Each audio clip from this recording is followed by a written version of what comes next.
দেশ জুড়ে যখন কৃষকেরা আন্দোলনে সামিল, ঠিক তখনই পিএইচই দপ্তরের উদাসীনতায় জলে ডুবল কৃষকদের পাকা ধানের জমি। এমনই অভিযোগ ঘিরে ব্যাপক চাঞ্চল্য ছড়িয়েছে মালদা জেলার মানিকচক থানার অন্তর্গত মথুরাপুর গ্রাম পঞ্চায়েতের কামালপুর এলাকায়। চাষিদের অভিযোগ, প্রায় 50 বিঘা জমির পাকা ধান বর্তমানে জলের তলায়। পিএইচই দপ্তরের পরিশোধিত ট্রিটমেন্ট প্ল্যান্ট কেন্দ্র থেকে অপ্রয়োজনীয় জল পাকা ধানের জমি প্লাবিত করেছে।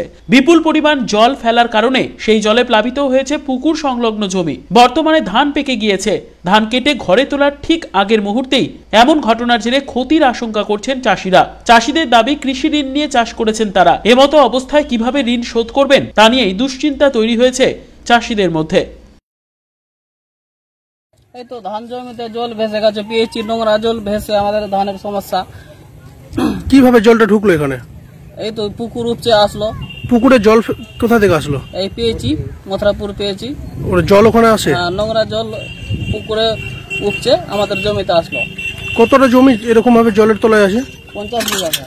কি লাগানো ছিল জমিতে? ধান জমি, আগানি ধান। ধান কি পেকে গেছিল? পেকে গেছে স্যার।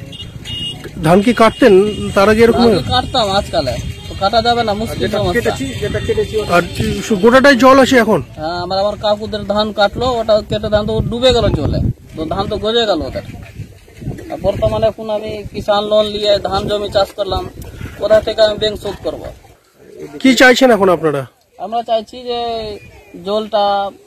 জল সেচে মেশিনের দ্বারাই পুকুরে জল পরিষ্কার করে ধানটা আমরা কাটবো। এ বিষয়ে আমরা কথা বলেছিলাম মালদা জেলা পরিষদের সভাধিপতি গৌরচন্দ্র মণ্ডলের সাথে। পিএইচই দপ্তরের সাথে আলোচনা করে এ বিষয়ে ব্যবস্থা নেওয়ার আশ্বাস দিয়েছেন সভাধিপতি। জলের জন্য কিছু ফসলি জমি ডুবে গেছে আর কি, তো সেই রকমই আমরা ব্যবস্থা করছি যে কি রকম সুরাহা হয় আর কি। ব্যাপারটা উপরে পিএইচই ইঞ্জিনিয়ারকে জানিয়ে দিয়ে যেটা সুরাহা হয় ভালো হয়, কারণ চাষির ক্ষেত্রে ক্ষতি হলে চাষিরাই তো আমাদের মূল সম্পদ, তো সেই দিকটা লক্ষ্য রেখেই আমাদেরকে এগোতে হবে। কোনো কারণবশত সেই ঘটনাটা ঘটেছে, পুনরায় বৃষ্টি না হয় সেদিকে লক্ষ্য রেখে কাজ করতে হবে।